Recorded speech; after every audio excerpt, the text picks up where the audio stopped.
Greetings, ladies and gentlemen, and welcome to the Last Minute Continue cast, or the LMC cast, for the month of April 2020, here on your listening devices, wherever you're listening to this, anywhere in the world, whether it be on iTunes, hell, even maybe Radio Sega if you're listening to this in the future. But for myself, I am John Turbo Finley, of course, again, flying solo, as usual. I think this is going to be a bi-monthly thing, apparently. So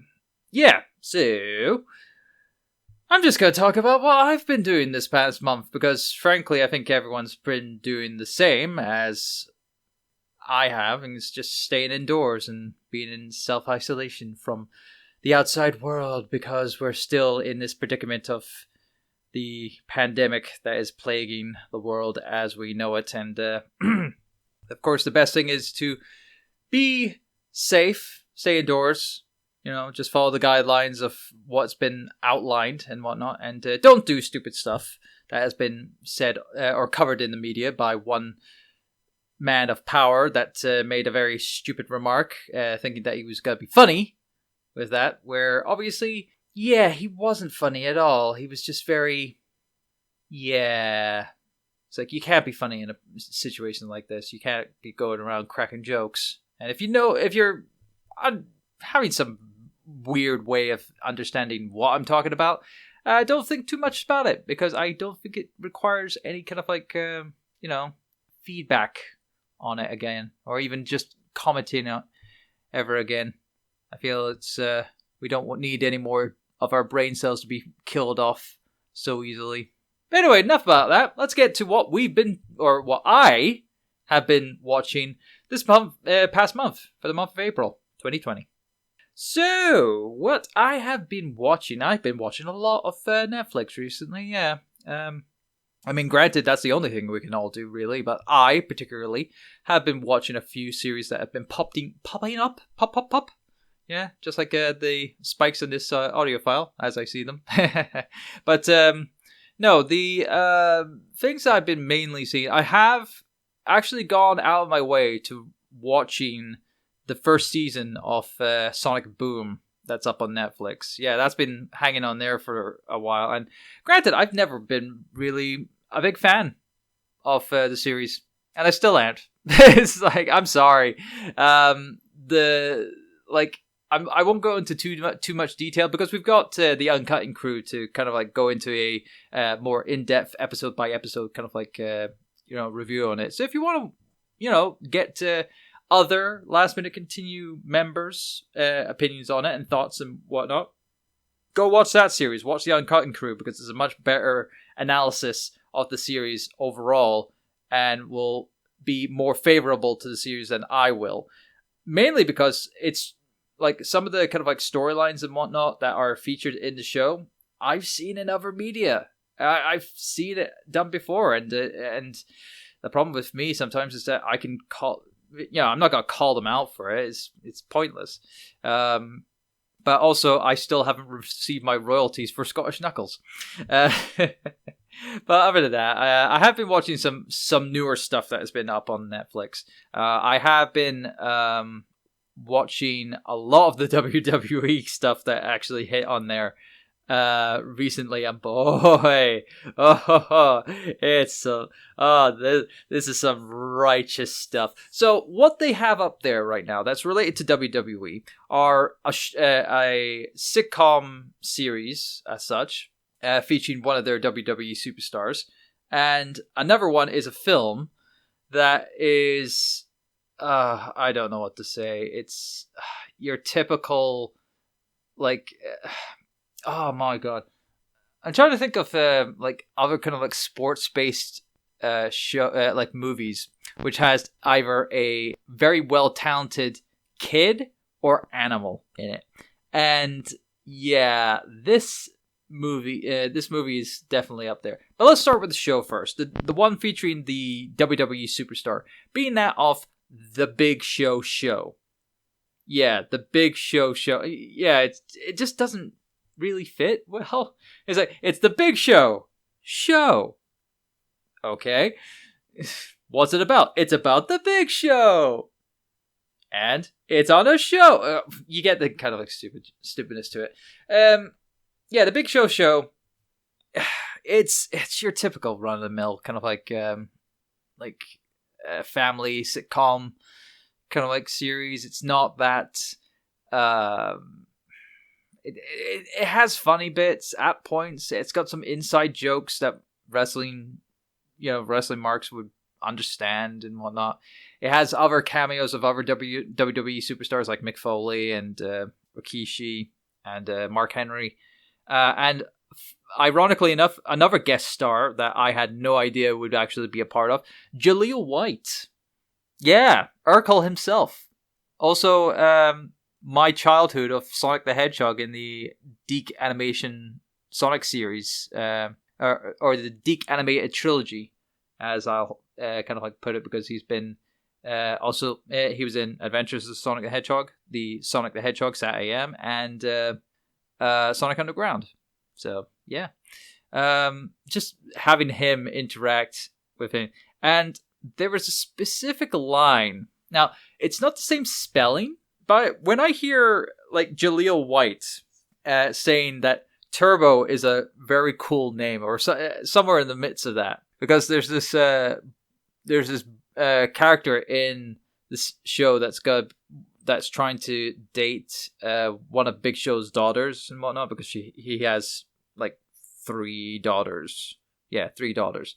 And Big Show is talking to Jaleel White's character and kind of like talking about, well, who's this kid? What's this kid's name? And it's like something Turbo. And Turbo is not like spelt like my name, but it's spelt in the same, but it's pronounced the same way. It's just, I think it has an E at the end, so the E is silent. Wrap your head around that. But first I've ever heard of that spelling of the word. But just hearing Jaleel White complimenting the word, the name Turbo, is like, it's like, is this real? Like, my childhood, the Sonic the Hedgehog of my childhood has come around and said that in this day and age. It's like, I should be clipping that, scene and just playing it on loop. I think that's the only good thing about this show.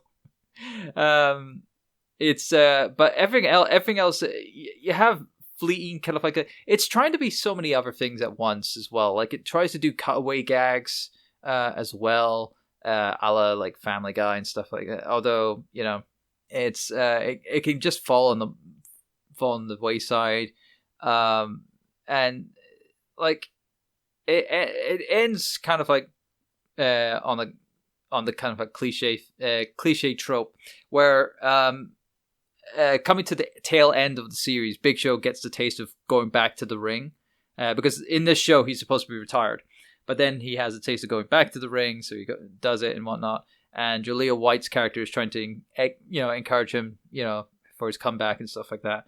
But then at the very end, he's like, no, I've got my family. I want to take care of them because I don't want to be on the road and whatnot. And that's a common thing that happens with wrestlers, is that when wrestlers have families at home and they're away for over 300 days of the year, it's can be quite taxing on families and stuff like that. But nevertheless, it's like this show, it's all over the place. I mean, it's cheesy to a certain it's one of those so bad it's good to watch some kind of like shows, essentially.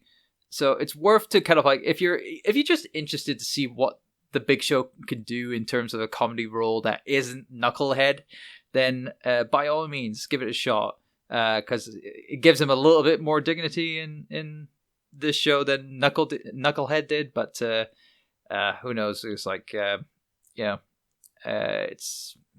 it's I've heard some people just not liking it whatsoever, and I can understand that, because it has no redeemable kind of like entertainment value to the general audience. I think it's like even wrestling fans will have a difficulty trying to enjoy this. But with myself being a wrestling fan, and I've seen Jaleel White in a couple of episodes, and I find some solace here and there, it's slightly more. It gets a couple of more points from me for just the irony and the stars aligning, kind of like to it all. It's crazy, but that's one thing that was on Netflix. The other thing that was up on there was that of the WWE Studios movie that they put up on Netflix called The Main Event. And oh my god, how do I have to say it?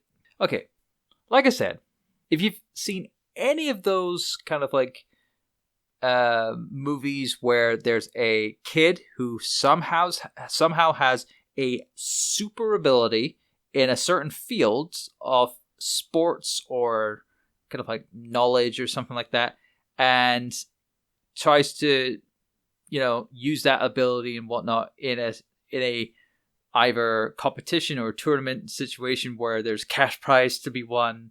But then obviously when he tries to balance that life of being the what was it, the kind of like uptight, I wouldn't say uptight, arrogant, kind of like superstar as such, where they take all the glory, they're basking in the glory and allness of his abilities and whatnot, and he's plagiarizing to the fans of the sport that he's in and whatnot, and then he gets out by his his friends are totally dismayed by his attitude and stuff like that, and then in the third act he has to go and say, okay, I'm sorry, and it's like it's the most tropiest thing you can ever have in a movie like this. I mean, and hell, there's even been a dog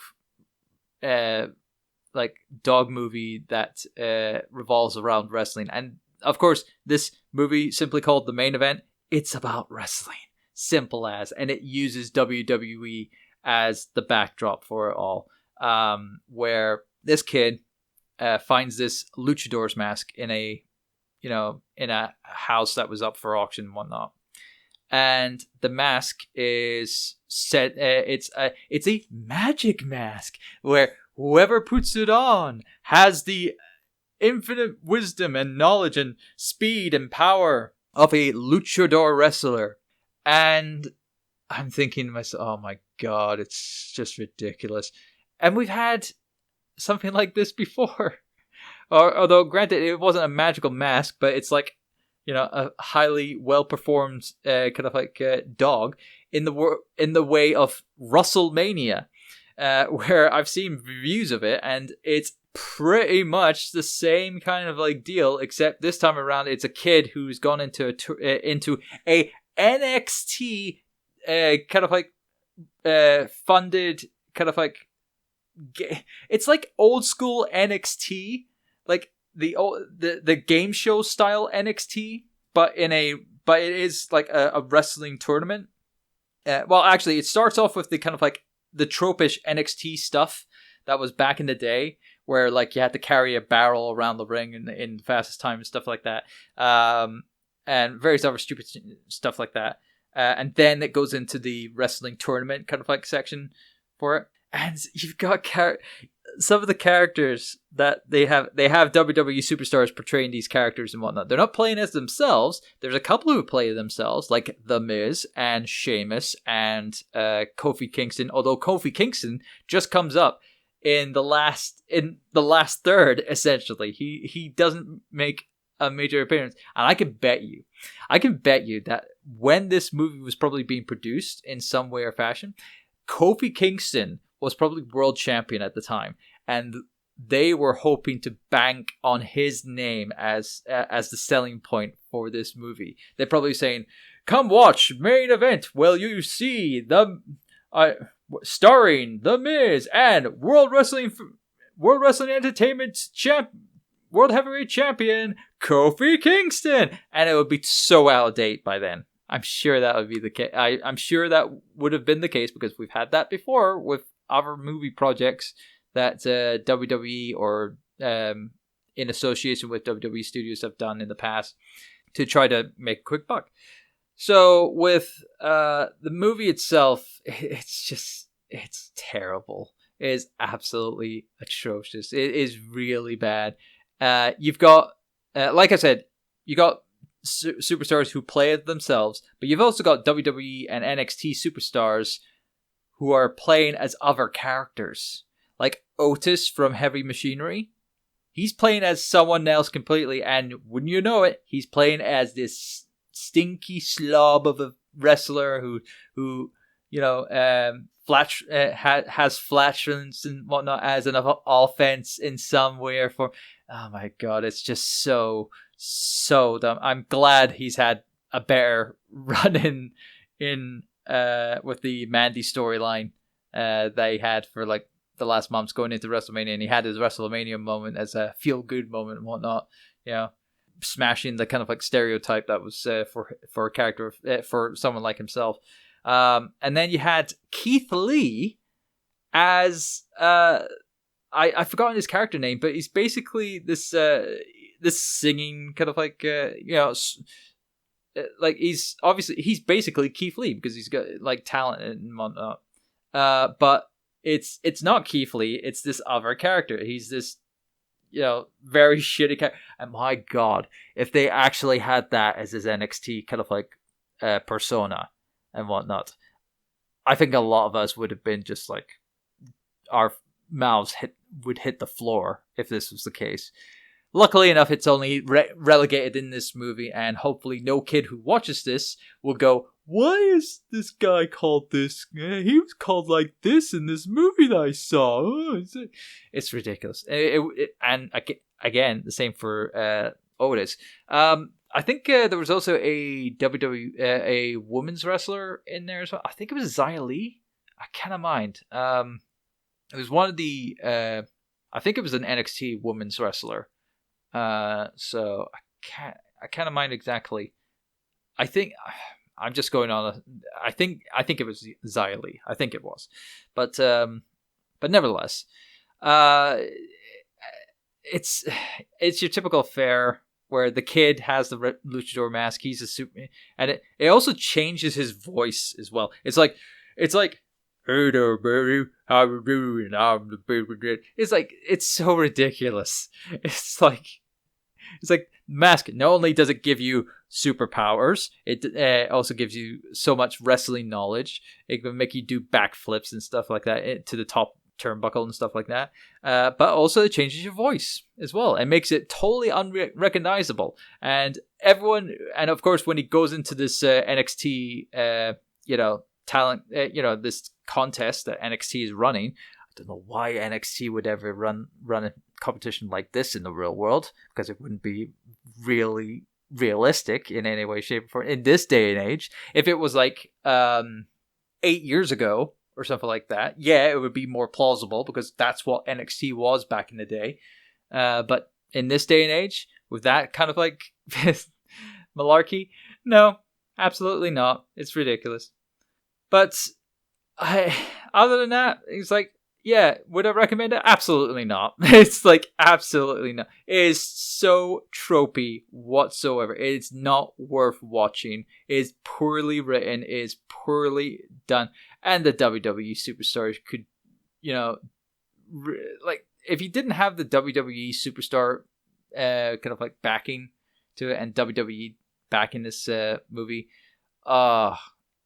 like it would be absolutely. It would be just in the same. It would be at the same level as WrestleMania and all those other kind of like wrestling films that try to be this underdog story. With WrestleMania, that was a true underdog story. While this time it's like it's a kid, with the underdogs, and it's not really an underdog story because the kid has a magic mask that allows him to beat everyone up, even like massive dudes that are like 4 times the size as him. It's ridiculous. Anyway, but that's what I've been watching on Netflix this month. But more importantly, what have I been playing this month? Well, I've been playing this month a lot, actually. There's been quite a bit of games that came out this month. Granted, I can't play them all, But there are some that were bleeding in from last month into this month that I finally got a chance.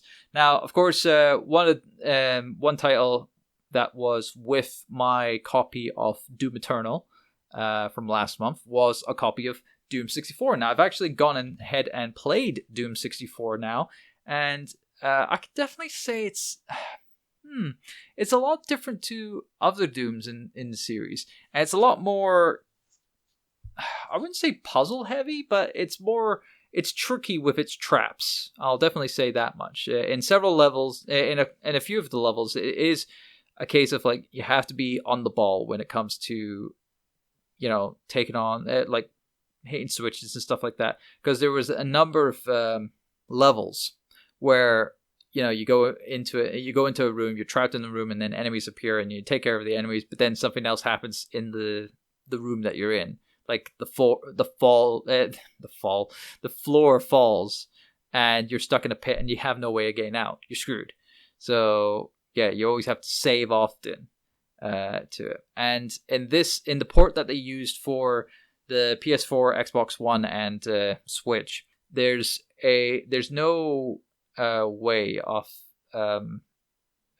doing kind of like a rewind feature, because we've had that in other games. Like, I know, what was it, Duke Nukem 3D, I think both the original Xbox Live Arcade version and PlayStation version, and I think the 25th or 30th anniversary?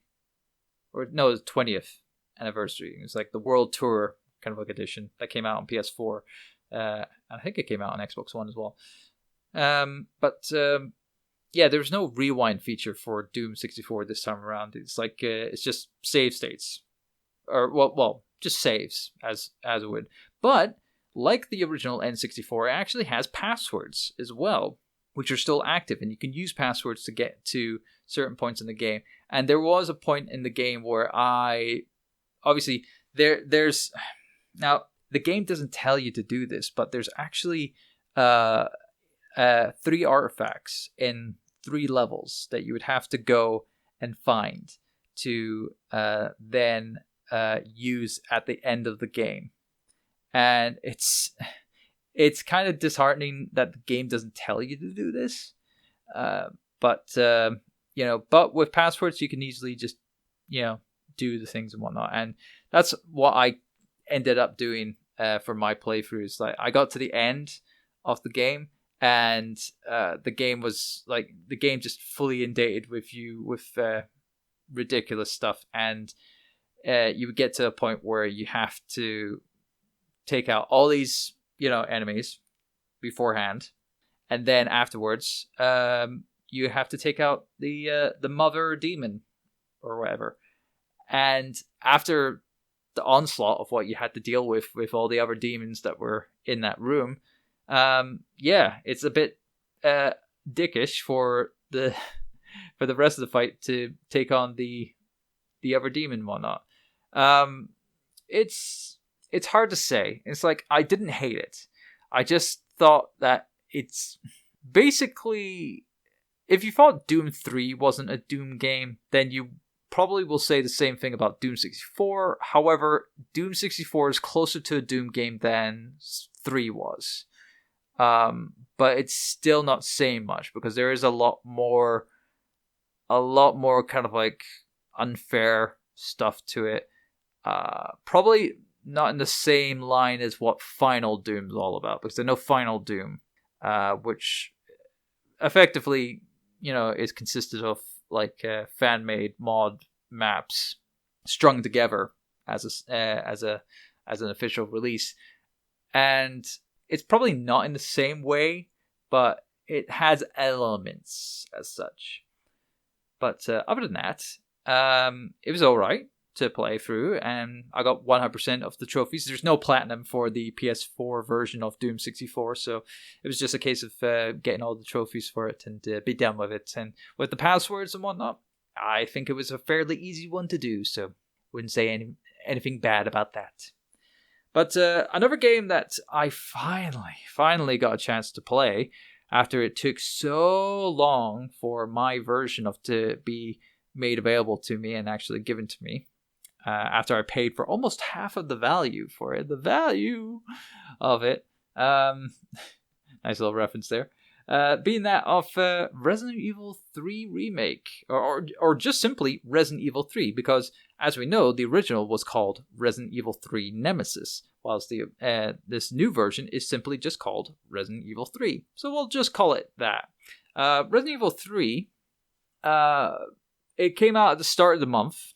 However, I didn't get it for about 2 weeks later because of the current predicament that we're all in, because I pre-ordered mine at a general location, an actual brick and mortar store as such, and I put down £100. I put down 100 bones for it, and I was guaranteed to get my copy no matter what. And it was just a simple case of the store owners,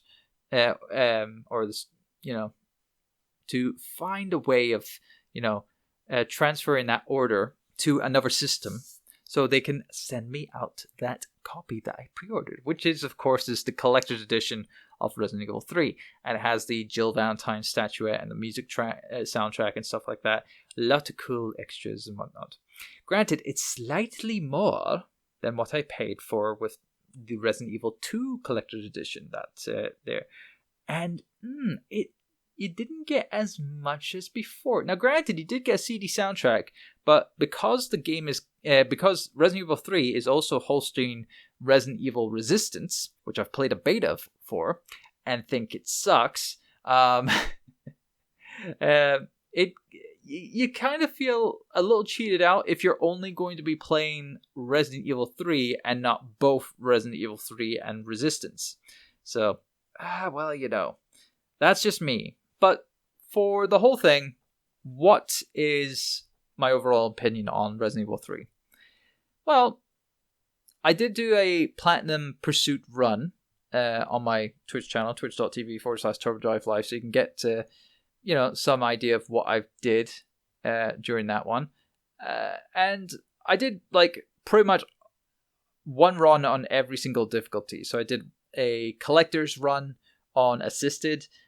Then afterwards I did another, but also at that same time I also did a run where I had to not use more than one healing item in the game.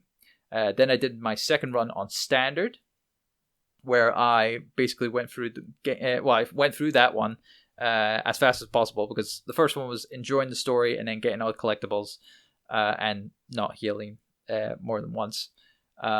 The second time was going through the game as fast as I can without using the item box, because I kind of know what was in the different places and whatnot, where I needed to go with items and stuff like that. Then my third one was on the hardcore, try to beat that as fast as possible. But before I did that, off screen I did a little bit of grinding, where I grinded out the amount of kills and whatnot for all the various weapons, because once you beat the game the first time around, you get a record list. Actually, there's always a record list at the start, but the record list has points awarded to you, which you could use in a special item shop, where you can buy certain kind of upgrades and stuff like that, like extra pouches for the higher difficulties. Coins, which have the ability to allow you to recover health, have additional damage, or have additional defense. And of course, the most notable things that are on there are the weapons, the extra weapons that you can obtain that have infinite ammo to them. Like, for example, the rocket launcher, which is the only thing that people would care about, myself included. And so I just basically did a couple of reruns through some of my saves on the previous two difficulties, and just repeatedly, grinded out the kills with those playthroughs and whatnot, and just keep going and going and going. And with with enough points from all the weapon kills and stuff like that, I bought myself the unlimited rocket launcher. The holy rocket launcher that is always, the the beacon of hope in the Resident Evil series. It helped help my playthrough going forward. You had the hardcore run, which was basically hardcore is the highest default difficulty from the start. But unlike the originals, like Resident Evil 2 Remake's hardcore version, it only just increases the damage output from enemies, and reduce the kind of like number of resources as such. So obviously crafting ammo and stuff like that would result in less ammunition and whatnot. But if you got an infinite rocket launcher, you don't have to worry about that stuff.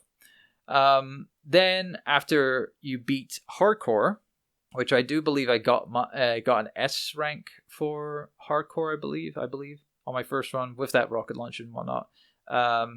It was just a case of like taking on the next two modes, which were Nightmare, where in Nightmare they change the kind of like position of enemies.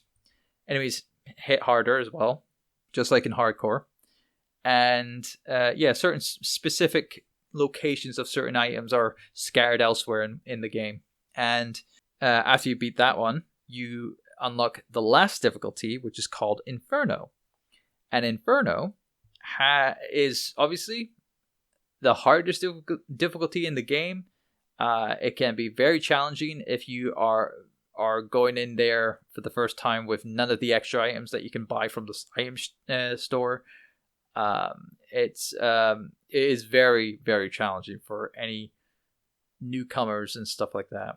And yeah, I only died I think I only died once in hardcore, I believe. Once in Nightmare, and that was at the very end of the game, where I got kind of bodied by the final boss's kind of like attacks, and I died like multiple times on Inferno, both at the start of the game and at the end of the game. Because at the start of the game, you're not given any of your extra items and whatnot. You have to retrieve them from the item box. And at the start of the game, you're at a set piece at the start where you have to deal with the current problems. You're going through the situation of like the city being under the influence of the T virus and stuff like that. And it's like you are vulnerable in that opening segment until you are rescued by Carlos, where he takes you to the train station, and then you get to go to use your first item box, and all of your extra items that you bought are in there. But even after that, I had a couple of moments where I got bodied by Nemesis a couple of times. Like if you don't, because in this game you have a dodge feature, of course, like in the original game, but it is much easier to pull off in this game than you did in the original. But even then, if you don't have the timing right, you're pretty much going to be bodied.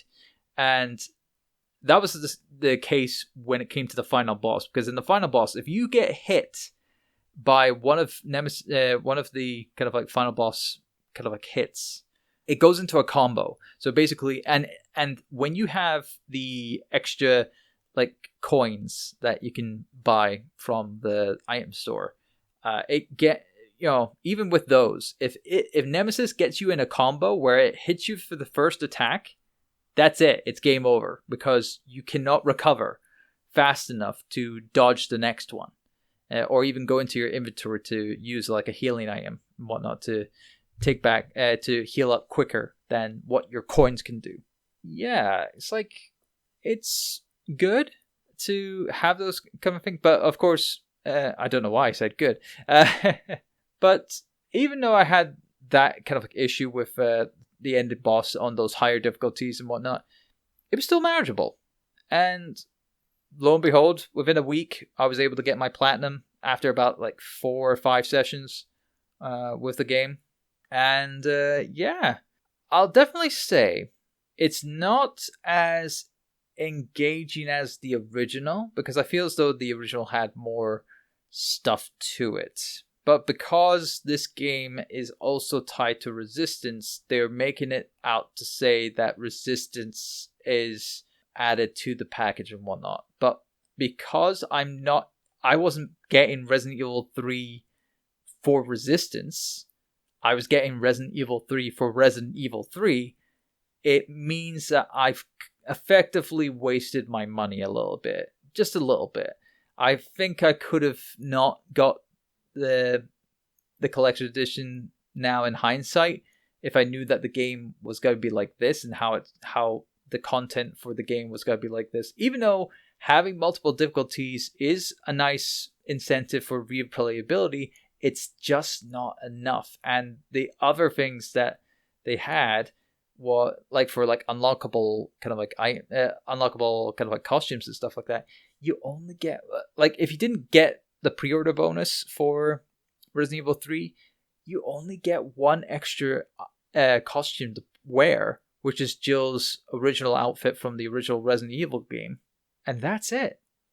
That's all you get in terms of extra stuff, cosmetic stuff for the character. Whereas in the Resident Evil 2 remake, oh my god, there was so many costumes to choose from in that game, and even more as free DLC through later releases. They had the classic 90, I think they called it the classic 98 model. And it is a real, it was all blocking stuff like that, and I would have liked that to have been an option for as an extra costume. Maybe they might be one down the line, who knows. Maybe they might have extra costumes available for Resident Evil 3 as paid DLC maybe this time around, because Capcom's being a bit cheeky with its forcing people to pay up for extra stuff and whatnot. I mean, hell, they're doing it for Resistance. They've got a microtransaction system for Resistance, and Capcom, you cheeky buggers. So can I recommend Resident Evil 3? Yes, by a lower price point. I feel as though that it doesn't justify the full price point that it requires. If you are not into Resistance at all, it's not worth the full price, because no matter what, Resident Evil 3 is tied with Resident Evil Resistance.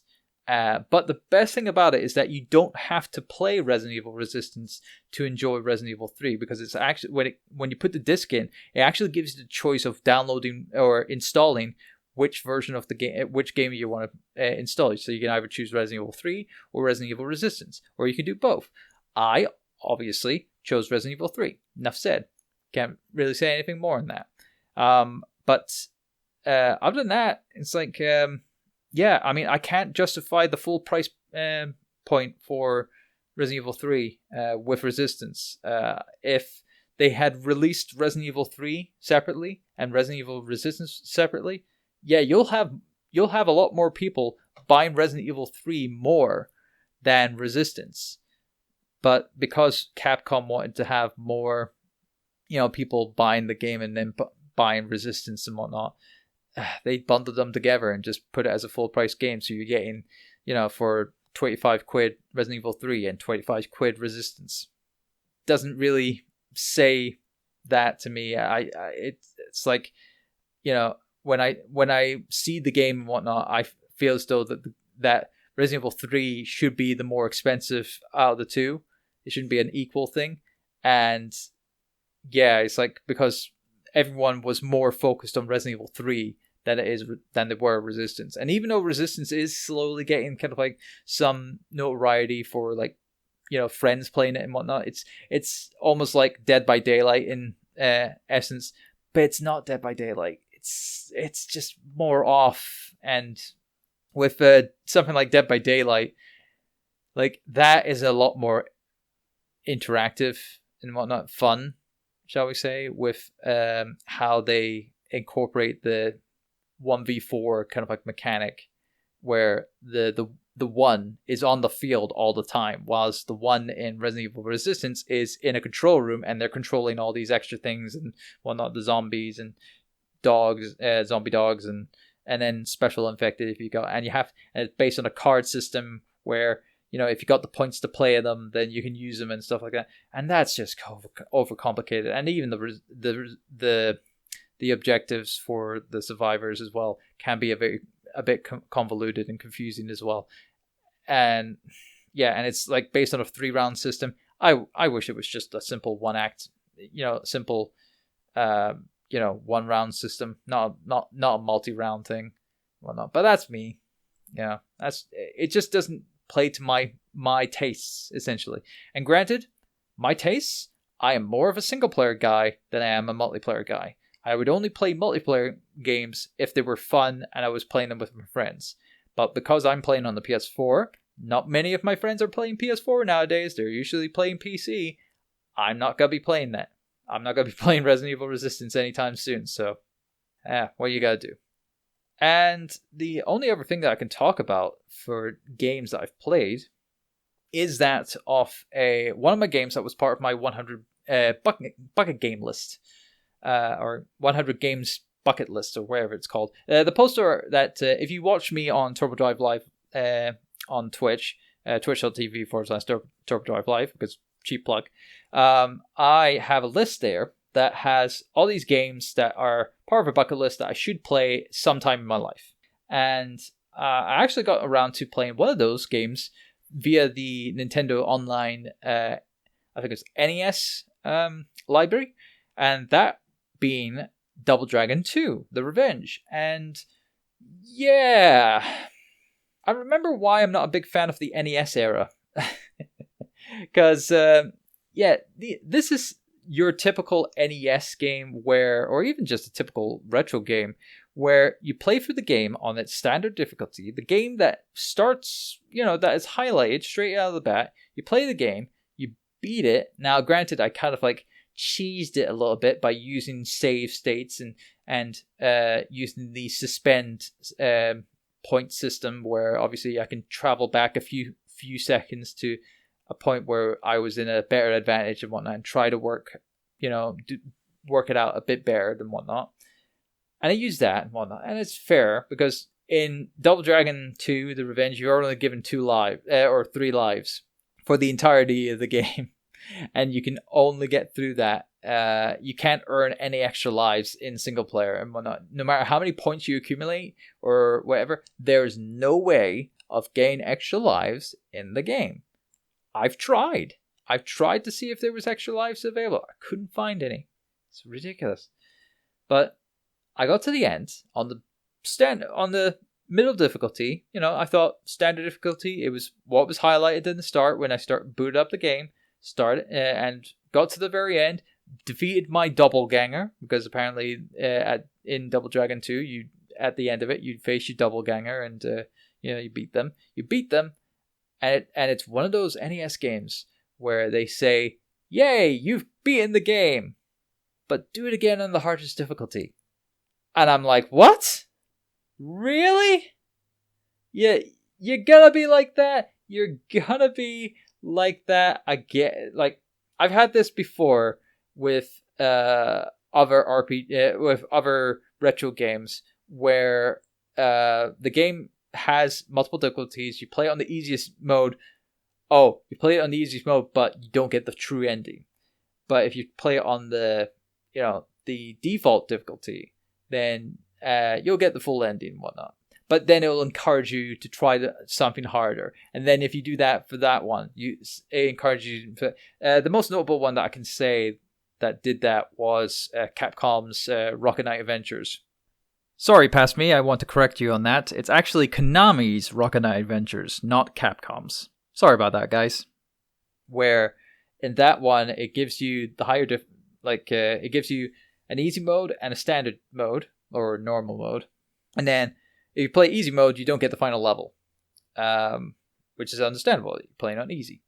Then on normal mode, you beat the game. You get the final boss fight. I say final boss fight, but it's difficult to explain. But you get the final stage, and it then after the credits roll, it encourages you, saying, "Hey, here's a new difficulty mode. Beat that. See if you can beat that." And I was like, "Okay, try that." Then it goes, "Okay, you've beaten that. Try this difficulty mode," and it keeps on going and whatnot.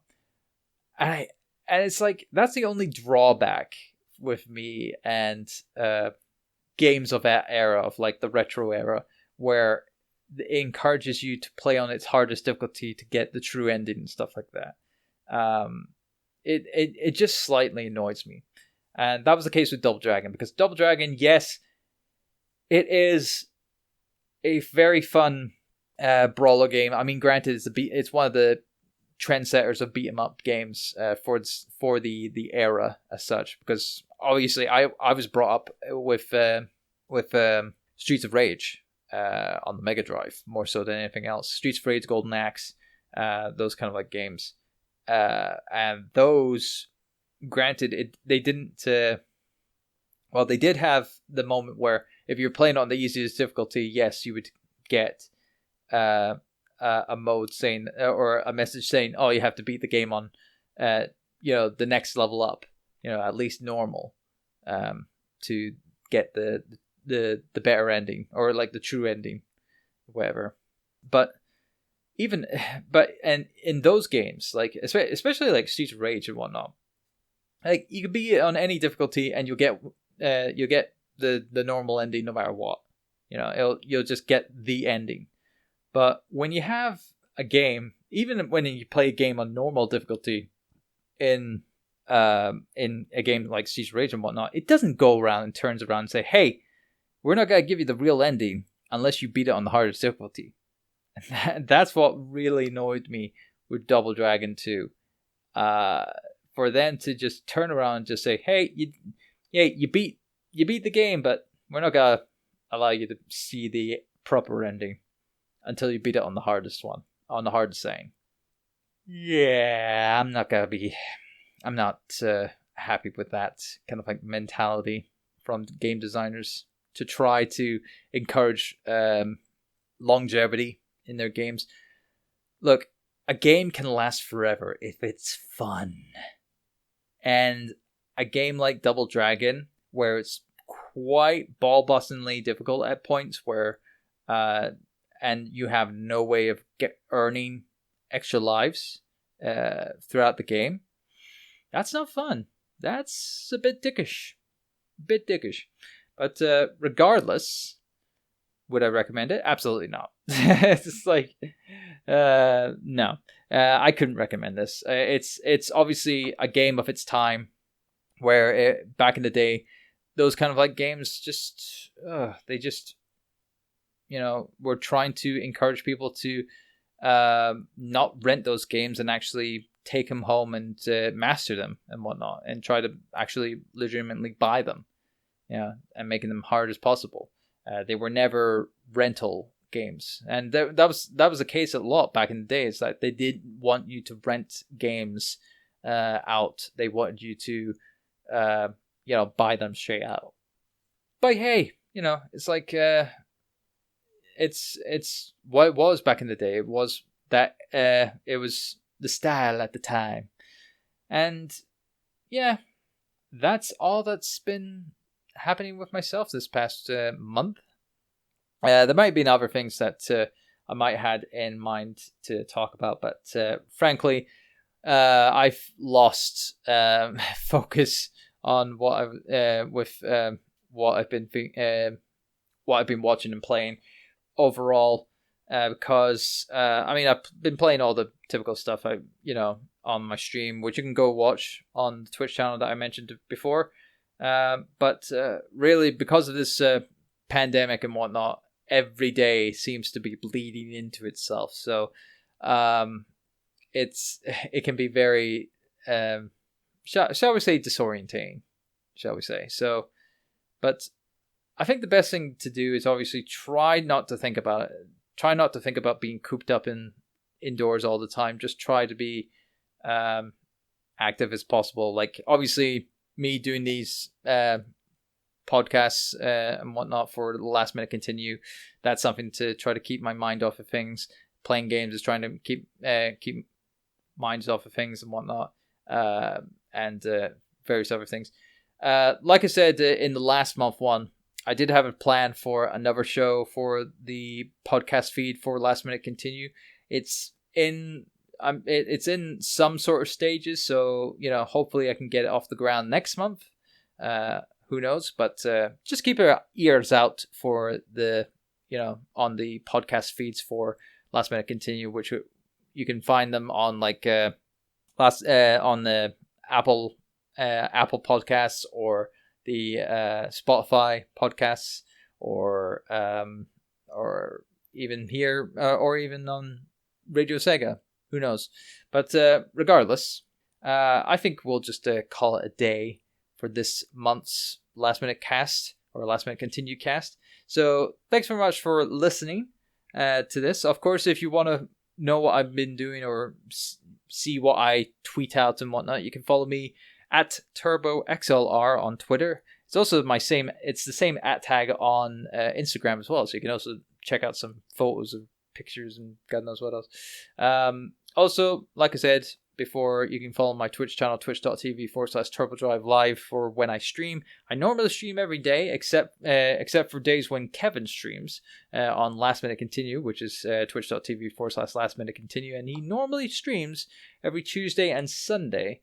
But with current situations and whatnot, he could have days off. So if he's having a day off, I might pop on and do a stream myself. But no, it's a little things. And next month is looking to be quite jam-packed with a lot of new games and whatnot. So if you're liking me talking about, liking me talking about all the new games and stuff like that, or some of the new games that are coming out and whatnot, just keep an ear out for next month's Last Minute Cast. But anyway, I've been John Turbo Finley. This has been the Last Minute Continue cast for the month of April 2020. Be sure to keep yourselves safe during this prime time of the year where, the current pandemic that is affecting all of us. Just stay indoors, stay home.